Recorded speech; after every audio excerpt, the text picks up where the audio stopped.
Amazon is launching a new effort to crack down on counterfeit goods sold on the site, and a company executive is giving the first on-camera interview about this program. The online retail giant has more than 300 million active users. They spent more than $141 billion with a B on products last year.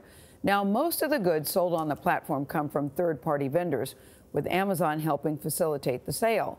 But Amazon has now come under fire for not doing enough to vet those third-party sellers. Some are accused of copying patented products and potentially putting customers in danger. Carter Evans has his story. You'll see it only on CBS This Morning. You feel so helpless. Dennis Jacobson knew something was wrong when her service dog Riley became severely ill after taking the pet supplements she regularly orders from Amazon. Then she got an email from the retail giant saying the products from a third-party seller may not be the real thing. As you can see, this is chalky and brown, and this is a white, fine powder.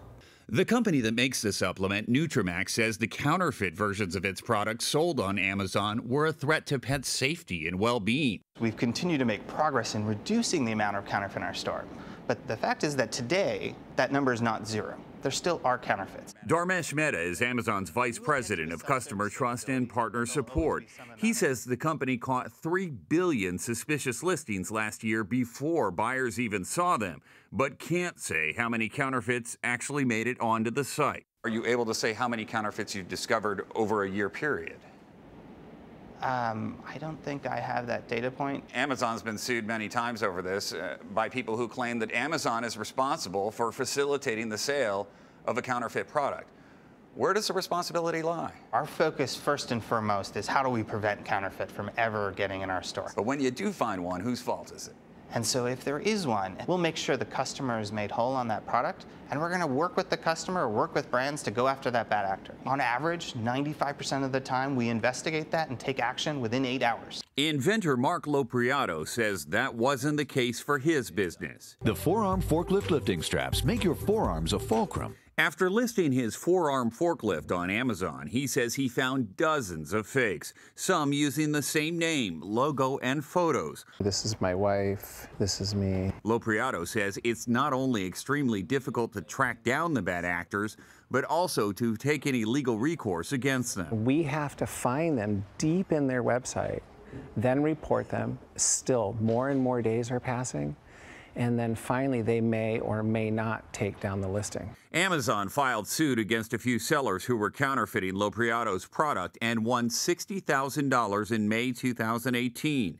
That money went to Lopriato. We really want to go as fast as we can. But now Meta says Amazon wants to make it easier to remove fakes by teaming up with sellers in a new program called Project Zero. This is the first time we've given brands the ability to directly remove stuff from our store. Let's pretend you're a brand who's in Project Zero. He showed us how approved sellers can now identify and delete suspected counterfeit listings with just a few clicks. You're giving them a lot of responsibility. We are giving brands a lot of responsibility. We will always have some level of vetting. There's some powerful tools in there, and you wouldn't want some random person showing up and starting to remove products from our store. The company says part of that vetting process is keeping the program by invite. Only 500 brands are currently participating, but Meta says that number will grow significantly. Amazon is also using artificial intelligence to search for fakes and offering sellers an option to add a special code to each product that buyers can scan with Amazon's app to make sure it's real. Bob Barchese with the International Anti-Counterfeiting Coalition says consumers need to be aware of what he calls the 3 Ps. Price, point of sale, and packaging. If it's too good to be true, it's probably fake. Packaging, misspellings. Specifically for Amazon, you also may want to look at the customer reviews, that it was a verified purchaser. You really think that's going to make the difference here? I don't think that will make the difference on its own. So when I look at Project Zero, it really is the combination of all the automation, all the machine learning, and everything we can do up front. The success, the growth of Amazon is all built on having to have customers trust us, small, medium businesses and brands trust us, because that's the only way we're going to thrive. For CBS This Morning, Carter Evans, Seattle. I'm glad they're addressing it. Yeah, you know, as someone who orders a lot of stuff from Amazon, I don't want fake products that could be dangerous.